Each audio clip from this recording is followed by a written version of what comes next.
Okay तो अब जो हमारा आज का टॉपिक है ना that is the quantum numbers and the orbitals. ठीक है, अब जो क्वांटम नंबर होते हैं बच्चे, असल में वो क्या होता है कि दैट वो एक एटम की ना डिफरेंट प्रॉपर्टीज़ को एक्सप्लेन करते हैं। ठीक है, वो कोई इनमें से ऑर्बिट के बारे में बता देगा। आपने 9th क्लास में इसी तरह ऑर्बिटल्स वगैरह के बारे में पढ़ा हुआ है ना, 9th या 10th में। तो ये आपको कुछ जो हैं वो क्वांटम नंबर्स आपको ऑर्बिटल के कुछ कैरेक्टरिस्टिक्स बता देंगे। ठीक है, उनकी सपोज शेप बता देंगे कि भाई इस क्वांटम नंबर के थ्रू हम लोग शेप बता देते हैं। क्वांटम नंबर असल में क्या है, ये इंटीग्रल वैल्यूज़ हैं। इंटीजर्स असल में क्या हैं, आपके इंटीजर जो हैं वो यही है ना, +-1 वगैरह टाइप। ठीक है, तो ये भी क्या है, ये इंटीजर वैल्यूज़ हैं जो कि आपको क्या बताएंगी, जो कि आपको एक एटम की एक क्लियर पिक्चर देने की कोशिश करेंगे। ठीक है, असल में क्या हुआ था कि दैट 1926 में जहाँ पे आपको समझ नहीं आया वहाँ आपने मुझे रोक लेना है, या जहाँ मैं ज़्यादा स्पीड में बोलूँ वहाँ पे भी आपने मुझे रोक लेना है। ठीक है, ओके अच्छा, श्रोडिंगर ने 1926 में क्या हुआ था कि एक इक्वेशन दी थी जिसमें उन्होंने कंसिडर किया था कि इलेक्ट्रॉन्स क्या हैं, मूविंग वेव्स की तरह वो मूव करते हैं। ठीक है, अब क्या है कि दैट मैंने आपको लास्ट टाइम भी बताया था कि बोहर का एक पोस्टुलेट था जिसमें वो ये कहता है कि दैट इलेक्ट्रॉन जो हैं वो सर्कुलर ऑर्बिट्स में मूव करते हैं। इसका क्या मतलब है, अकॉर्डिंग टू बोहर इलेक्ट्रॉन जो है वो किसी एक एक्सिस में मूव करते हैं। वो एक्स एक्सिस हो सकता है, वाई एक्सिस हो सकता है, या जी एक्सिस हो सकता है। ठीक है, किसी एक जो है वो डायमेंशन में मूव करें। लेकिन बाद में हमें थ्रू एक्सपेरिमेंट्स ये पता चला था कि बोहर का ये जो कॉन्सेप्ट था कि इलेक्ट्रॉन जो है वो सिर्फ सर्कुलर ऑर्बिट्स में मूव करते हैं, सिर्फ एक ही डायमेंशन में या सिर्फ एक ही एक्सिस में मूव करते हैं, वो कॉन्सेप्ट गलत था। बल्कि उसकी जगह क्या कॉन्सेप्ट ये डेवलप हुआ कि electrons along the x axis भी मूव कर सकते हैं, वाई भी मूव कर सकते हैं, एंड जी भी मूव कर सकते हैं। ठीक है, इलेक्ट्रॉन्स के लिए ये तीनों डायमेंशन जो हैं वो पॉसिबल हैं। क्लियर?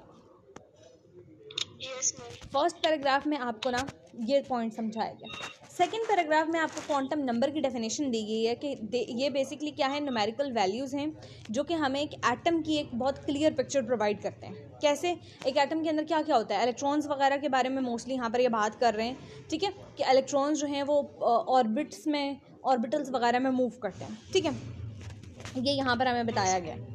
अच्छा, अब क्या है हमारे पास कि दैट हमारे पास डिफरेंट टाइप के क्वांटम नंबर्स हैं। सबसे पहला हमारा जो क्वांटम नंबर है ना ईमान बच्चे, वो है प्रिंसिपल क्वांटम नंबर।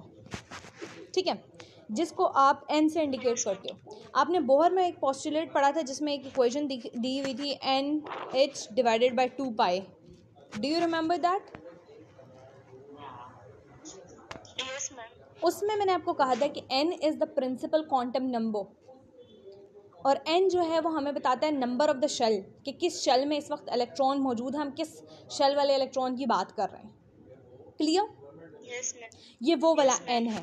ठीक है, अब हम उस n के कुछ इंपॉर्टेंट कैरेक्टरिस्टिक्स पढ़ेंगे। अच्छा, सबसे पहले आ जाओ, आपने ये पॉइंट्स ना हाईलाइट करते चले जाना है कि भाई ये नंबर 1 पॉइंट है इसका, ये नंबर 2 पॉइंट है इसका। ठीक है, मतलब हो सकता है वो पूरी एक ही लाइन में 3-4 चीज़ें आपको 3-4 कैरेक्टरिस्टिक्स बता देंगे, लेकिन मैं आपको 1-2 करके इस वजह से समझाऊंगी ताकि आपको पता चल जाए कि प्रिंसिपल क्वांटम नंबर वाले टॉपिक में ना हमने 5 कैरेक्टरिस्टिक्स पढ़े थे, या 6 पढ़े थे, या 7 पढ़े थे। ठीक है, वो फिर आपको पॉइंट्स भूलेंगे नहीं और आपके मार्क्स भी नहीं घटेंगे। अच्छा, अब आज सबसे पहले जो प्रिंसिपल क्वांटम नंबर है वो आपको बताता है कि दैट जो आपका ऑर्बिट है, या मैं शेल कह लो, ठीक है, उसका जो साइज़ है वो क्या है, और जो उसका डिस्टेंस है फ्रॉम द न्यूक्लियस वो क्या है। क्लियर? देखो यहाँ पे आपको 2 चीज़ें पता चल गई। एक जो है वो आपको प्रिंसिपल क्वांटम नंबर ये बताता है कि दैट आपके ऑर्बिटल का सॉरी नॉट ऑर्बिटल, मेरे मुंह से ऑर्बिटल निकल जाता है, तो आपने अभी ध्यान रखना है कि अभी हम यहाँ सिर्फ शेल की बात करें, सब शेल्स की बात नहीं करें, ऑर्बिट की बात करें। ठीक है, तो यहाँ पर क्या है कि दैट प्रिंसिपल क्वांटम नंबर या n हमें बताता है कि दैट जो आपका शेल है, जिस शेल की आप बात करें, सपोज अगर मैं कहूँ n की वैल्यू 4 है, तो जो है ये n = 4 मुझे बता देगा ऑटोमेटिकली, मेरे जहन में अचानक से आ जाएगा कि अच्छा 4 वाले का साइज़ ये था और 4 वाले का डिस्टेंस फ्रॉम द न्यूक्लियस ये था। क्लियर? Yes ma'am. अच्छा, यस मैम। अब इससे नेक्स्ट लाइन आप नोट करो कि दैट जितना वो ये लिख रहे हैं कि दैट जितना ज़्यादा डिस्टेंस होगा फ्रॉम द न्यूक्लियस किसी भी शेल का, किसी भी ऑर्बिट का, उतना ही ज़्यादा उसका क्या है, देखो उतना ही उसका ज़्यादा साइज़ होगा। आप देख रहे हो फर्स्ट शेल का साइज़ छोटा है, सेकंड का उससे बड़ा है, थर्ड का उससे बड़ा है, फोर्थ का उससे बड़ा होता चल जाएगा and so on. Clear? Yes ma'am. Yes ma'am. ठीक है, तो अभी तक आपको 2 पॉइंट्स क्लियर हो गए प्रिंसिपल क्वांटम नंबर के। Yes ma'am. अच्छा, अब देखो प्रिंसिपल क्वांटम नंबर जो है वो हमें शेल्स के नेम भी बताता है। ये तीसरा पॉइंट आ गया आपके पास कि N1 वाले शेल का, सबसे पहले शेल का क्या नाम है, K। नेक्स्ट वाले का क्या है, उससे next M shell and then उससे नेक्स्ट एन शेल। ठीक है, तो यहाँ तक आपको क्या पता चल गया, 3 इंपॉर्टेंट पॉइंट्स पता चल गए कि आपको प्रिंसिपल क्वांटम नंबर क्या क्या बताता है। बच्चे बताओ मुझे। प्रिंसिपल क्वांटम नंबर जो है हमें जो न्यूक्लियस से और जो शेल है उसका साइज बताता है कि जितना वो जो न्यूक्लियस से जो शेल होगा वो जितना दूर होता जाएगा उतना वो उसका साइज उतना उसका साइज जो है बड़ा होता जाएगा। और जो शेल है उसके नाम भी दिए, जैसे N1 शेल का नाम K है, N2 का L है, N3 का M है और N4 का N है। Very good. ठीक है, अब हमें प्रिंसिपल क्वांटम नंबर को एक फॉर्मूला के अंदर यूज़ करके हम ये पता लगा सकते हैं कि एक शेल के अंदर, एक ऑर्बिट के अंदर कितने मैक्सिमम नंबर ऑफ इलेक्ट्रॉन्स हम डाल सकते हैं। मैक्सिमम नंबर ऑफ इलेक्ट्रॉन्स यानी उससे कम उस शेल में हो सकते हैं लेकिन उस मैक्सिमम नंबर से ज़्यादा नहीं हो सकते। ठीक है, तो ये जो फॉर्मूला है दैट इज़ 2n²। क्लियर? ये आपको 4th पॉइंट पता चला है। पहला पॉइंट आपको साइज का पता चला था, सेकंड पॉइंट आपको डिस्टेंस का पता चला था, थर्ड पॉइंट आपको नेम्स का पता चला था और अब ये 4th पॉइंट आपको पता चला है कि आप इस फॉर्मूला को यूज़ करके, प्रिंसिपल क्वांटम नंबर की वैल्यू को यूज़ करके आप फाइंड आउट कर सकते हो the maximum number of electrons in an orbit. ठीक है, अब सपोज बच्चे, ईमान बच्चे देखो, अगर मैं n की वैल्यू 1 लेती हूँ, मतलब सपोज K शेल की बात करती हूँ, ठीक है, तो अब मैक्स इलेक्ट्रॉन्स जो होंगे इस शेल में वो कितने होंगे, 2 × n का स्क्वायर। ठीक है, n की वैल्यू यहाँ पुट करो, 2 × 1 का स्क्वायर, राइट। तो 1 का स्क्वायर क्या होता है, 1। तो 1 × 2 इज आंसर 2। तो इसका क्या मतलब आपको पता चल रहा है कि फर्स्ट शेल के अंदर यानी K शेल के अंदर मैक्सिमम कितने आप इलेक्ट्रॉन डाल सकते हो, 2। इससे ज़्यादा आप इलेक्ट्रॉन्स नहीं पुट कर सकते। Very good. अच्छा, अब मुझे आप सॉल्व करके दिखाओ, मेरे साथ साथ सॉल्व करते चल जाना, आप मुझे बताते जाओ। अगर मैं n की वैल्यू लेती हूँ 3, ओके, तो अब देखो max electrons is equal to 2n का square, it is equal to 3 का स्क्वायर, राइट। अब मुझे बताओ 3 का स्क्वायर क्या होता है, 3 का स्क्वायर 9 होता है। ओके, तो अब क्या हो गया, 2 × 9, राइट, 18। It becomes 18 electrons. अब मुझे बताओ N3 वाले का शेल का नाम क्या था, M शेल। M shell. तो अब मुझे बताओ maximum number of electrons in M shell कितने हो गए हमारे पास, 18। समझ आ गया आपको? Yes ma'am. अब देखो आपको सिंपली वो ये दे सकते हैं, it could be a question, इस क्वेश्चन को लिख लो कि that give the maximum number of electrons present in N shell. ये आपको क्या हो सकता है, शॉर्ट क्वेश्चन आ सकता है। तो आपको, आप पहले क्या आंसर लिखोगे, that for N shell the value of the principal quantum number n is equal to 4, right?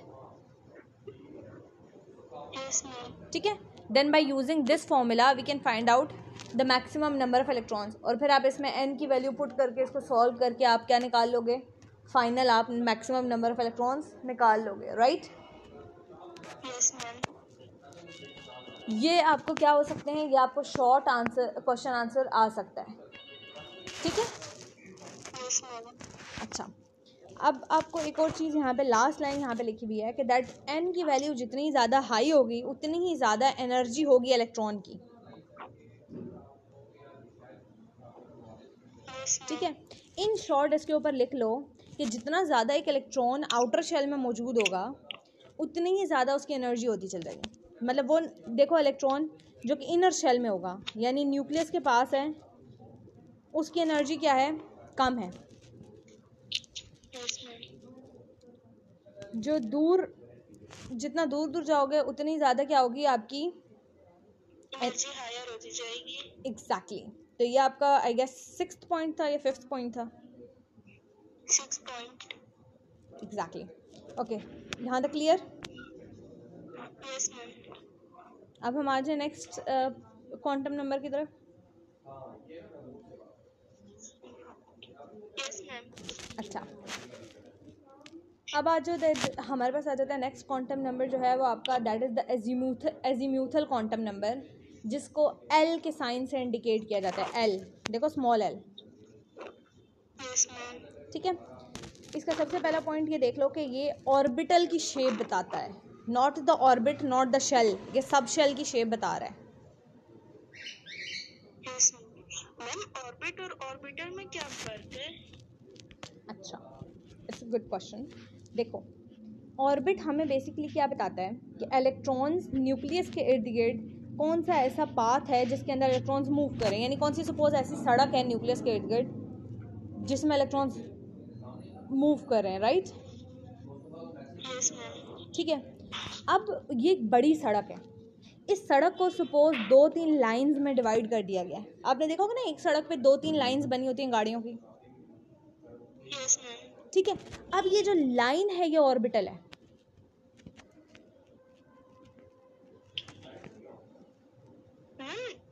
वो एटम में कैसे वो लाइनें सी बन जाती हैं? एटम के अंदर बच्चे लाइनें नहीं होती ना, ये कोई पाइप्स वगैरह होते हैं।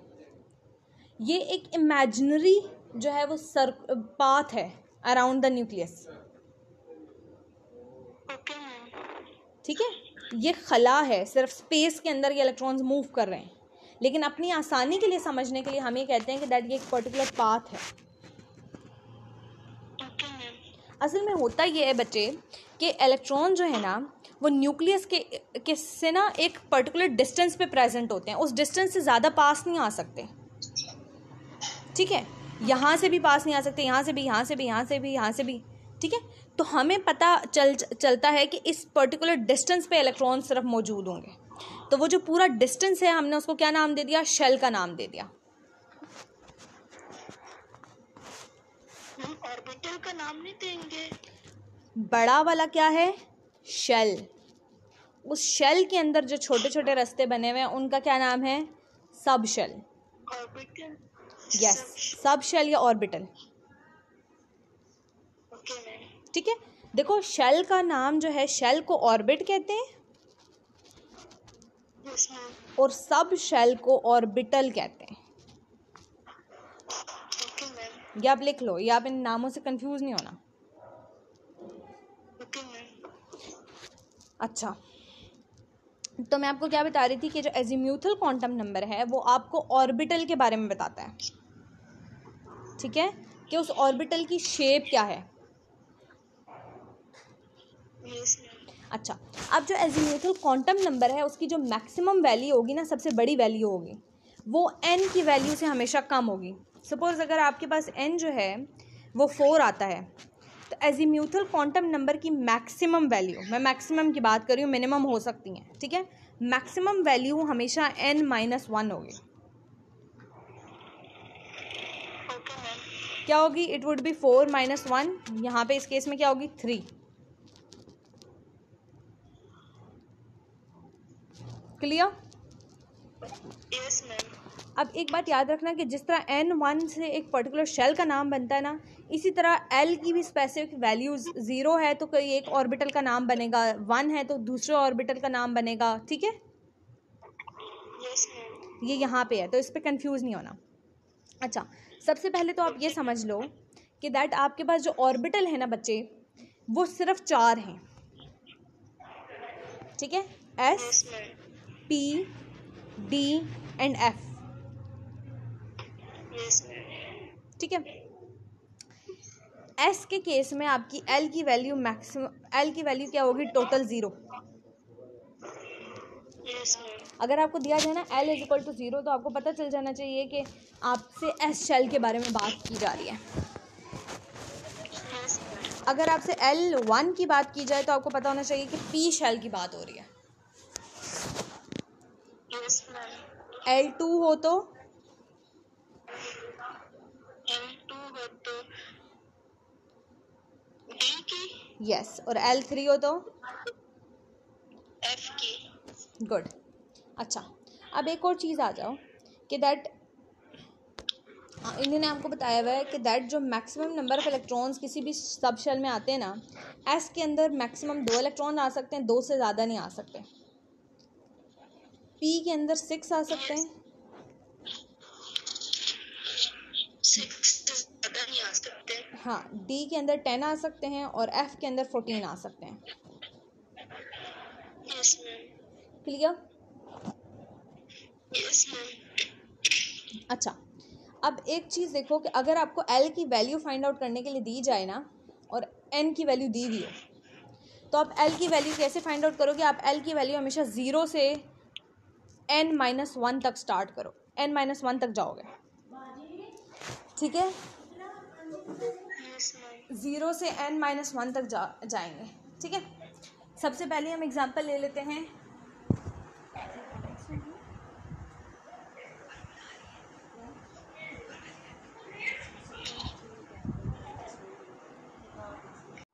अच्छा, तो मैं आपको ये बता रही थी कि दैट जो एल की वैल्यू होगी ना वो 0 से लेकर n-1 तक होगी, ठीक है? ये चीज़ मैं आपको समझाती हूँ कैसे। कि सपोज़ देखो, मतलब जो मैक्सिमम वैल्यू होगी ना वो टोटल n-1 तक जाएगी। अगर मेरे पास n0 है ना, n1 है ना बच्चे, ठीक है, तो मैं l की वैल्यू 0 से स्टार्ट करूँगी और इसको लेके जाऊँगी n-1 तक, ठीक है? लेकिन पहले मैं यहाँ पे इसका n-1 निकाल के देख लेती हूँ।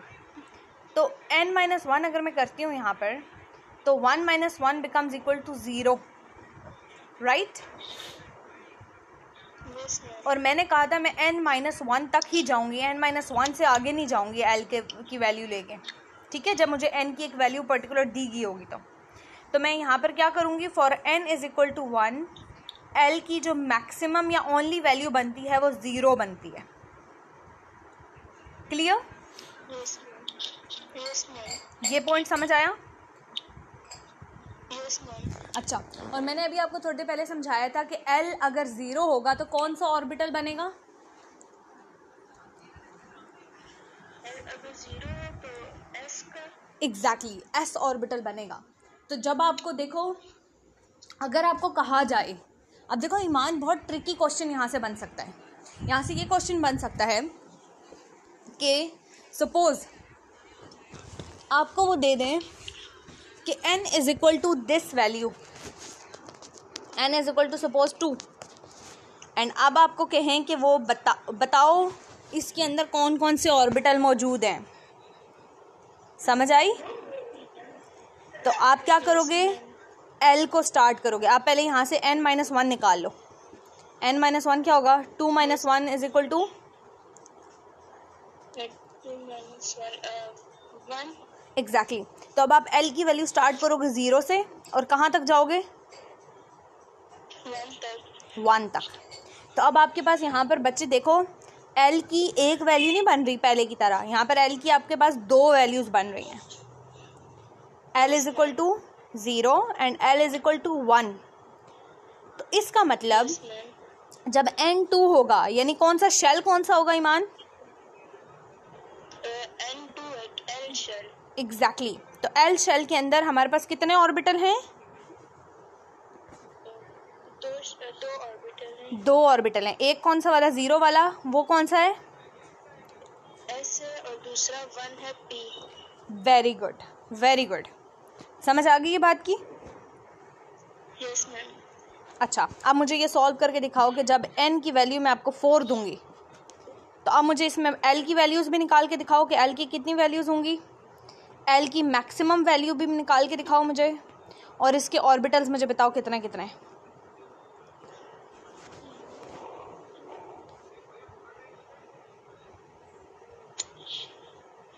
Ma'am n is equal to 4, तो इसकी जो ऑर्बिटल्स हैं वो 4 ऑर्बिटल्स बनेंगे, और 4 ऑर्बिटल्स होंगे। और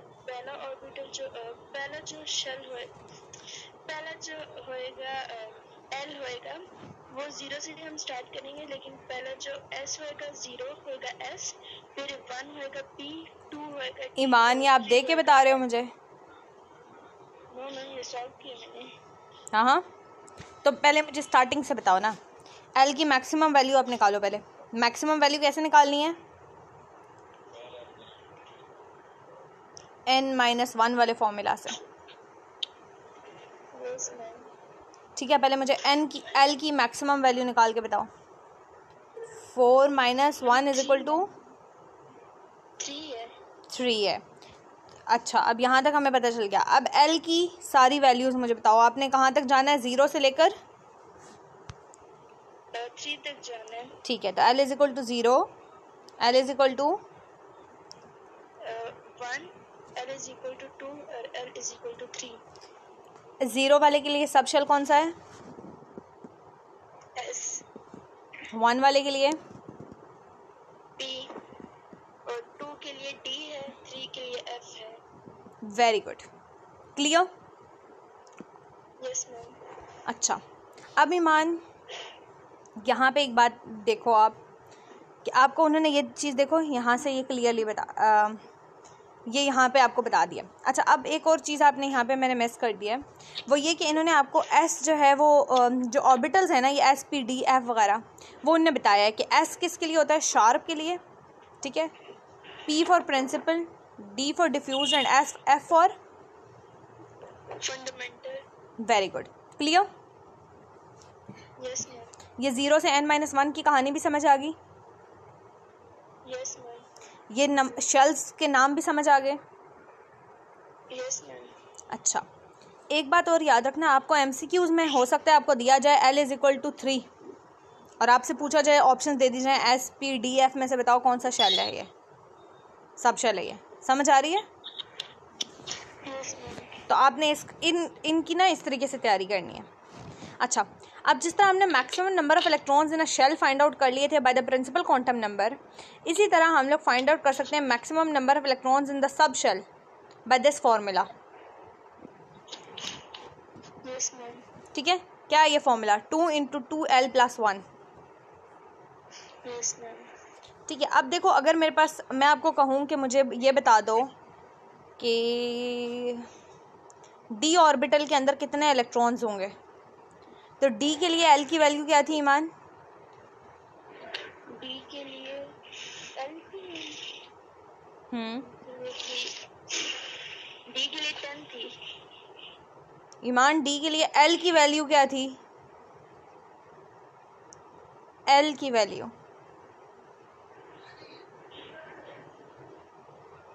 मैम 10 नहीं है। ईमान, एल की वैल्यू इसके लिए 2 थी।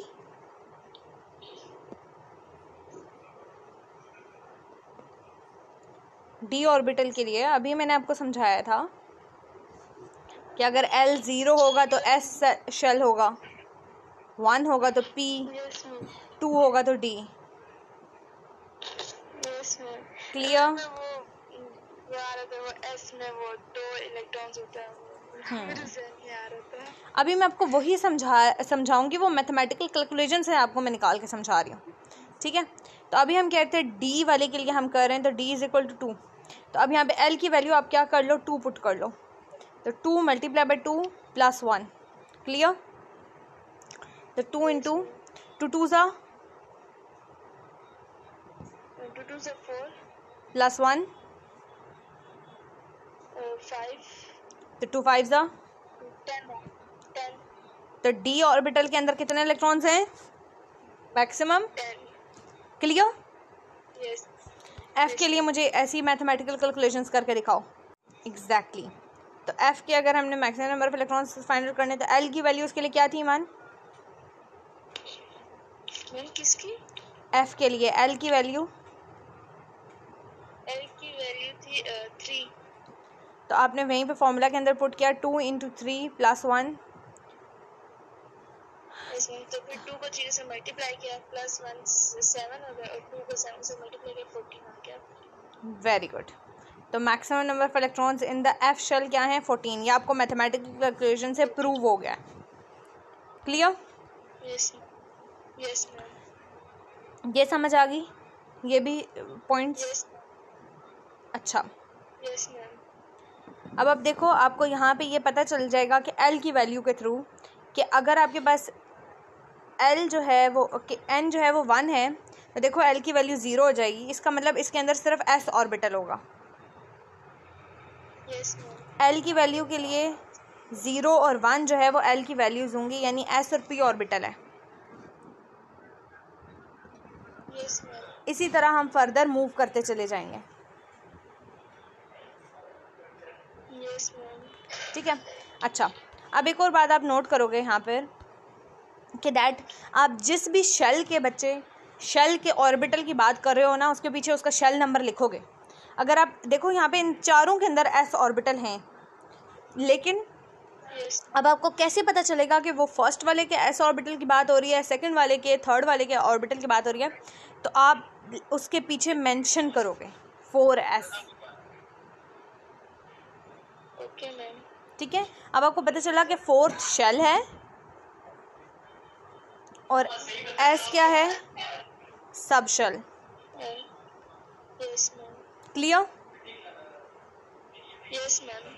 अच्छा समटाइम्स ईमान आपको ना पेपर में इस तरह का क्वेश्चन आ जाता है कि आप बताओ 4D के लिए n की वैल्यू क्या होगी और l की वैल्यू क्या होगी? n की वैल्यू और l की। एग्जैक्टली आपको ना समटाइम्स ऐसे आ जाता है कि 4D आपको लिखा हुआ दिया जाएगा और n और l की चार डिफरेंट वैल्यूज़ देखे ना, option A, option B, option C, option D बनाया होगा। ठीक है। आपको उसमें से करेक्ट आंसर चूज करना पड़ेगा।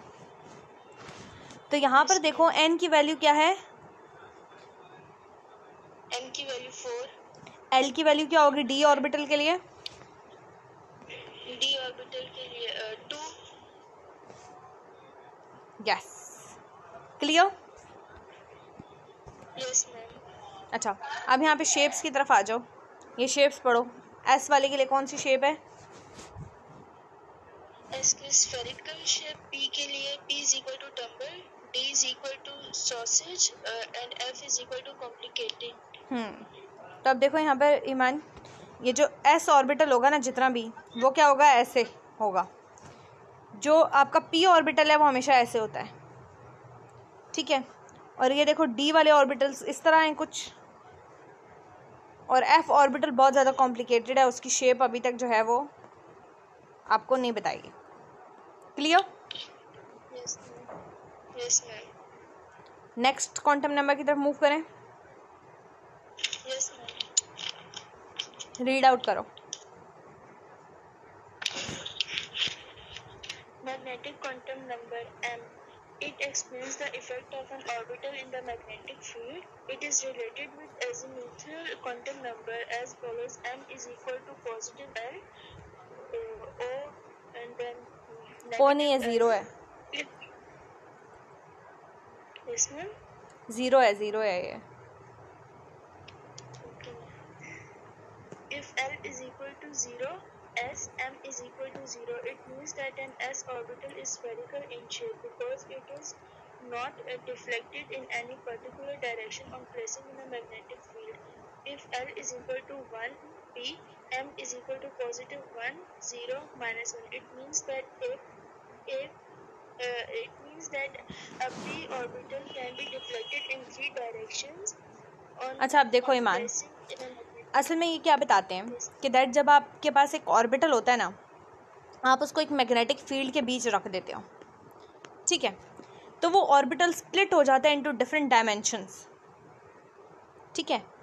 सपोज जो p वाला ऑर्बिटल है वो x एक्सिस में भी मूव करना शुरू हो जाएगा, y में भी मूव करना शुरू कर देगा, z में भी मूव करना शुरू कर देगा।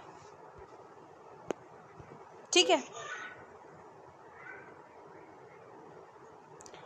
अब मैं आपको बताती हूँ ये कैसे। अब उनने ये कहा है कि दैट m की वैल्यू आप निकाल सकते हो l की पॉजिटिव वैल्यू से मूव करते करते उसकी नेगेटिव वैल्यू की तरफ। क्लियर? जैसे सपोज यस मैम।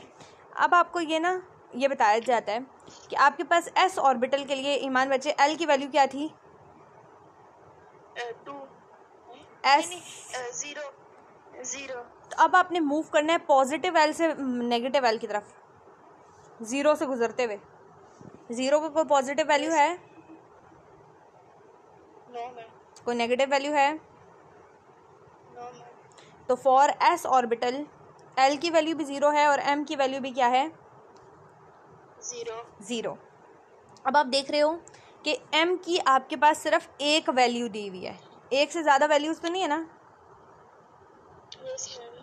ठीक है, इसका मतलब s ऑर्बिटल क्या है, वो सिर्फ एक ही डायरेक्शन में होता है, एक ही डायमेंशन में है।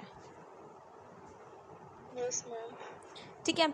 अब अगर आप p ऑर्बिटल ले लेते हो तो p के लिए l की वैल्यू क्या है ईमान? p की वैल्यू l है, l में 1 है। ठीक है। अब आप मूव करो from positive l to negative l। Positive l पहले लिख लो। Positive 1 0 negative 1। अब ये किसकी वैल्यूज़ हैं? ये m की वैल्यूज़ हैं, राइट? Yes ma'am. तो m की हमारे पास टोटल कितनी वैल्यूज़ आ गई?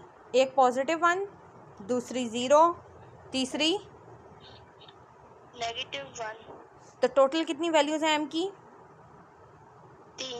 3। तो इसका क्या मतलब है कि जब मैं मैग्नेटिक फील्ड अप्लाई करूँगी तो जो p ऑर्बिटल है वो क्या हो जाएगा? 3 डिफरेंट ऑर्बिटल्स में स्प्लिट हो जाएगा। बात की समझ आई?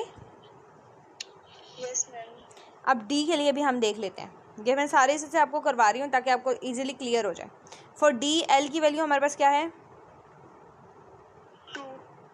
अब मूव करो m के लिए पॉजिटिव l से, पॉजिटिव मैक्सिमम l से, प्लस 2 प्लस 1 एग्जैक्टली। फिर 0 फिर -1 एंड देन -2। तो ये कितनी वैल्यूज़ हो गई? 1 2 3 4 5। एग्जैक्टली। तो इसका मतलब जो d ऑर्बिटल है वो क्या हो जाएगा? 5 अलग ऑर्बिटल्स में स्प्लिट हो जाता है। जब ये कब की कंडीशन है? जब मैग्नेटिक फील्ड अप्लाई होगी। Clear? Yes ma'am. Yes ma'am.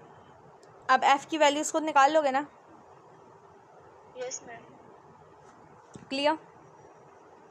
Yes ma'am. अच्छा, स्पिन क्वांटम नंबर को पढ़ो।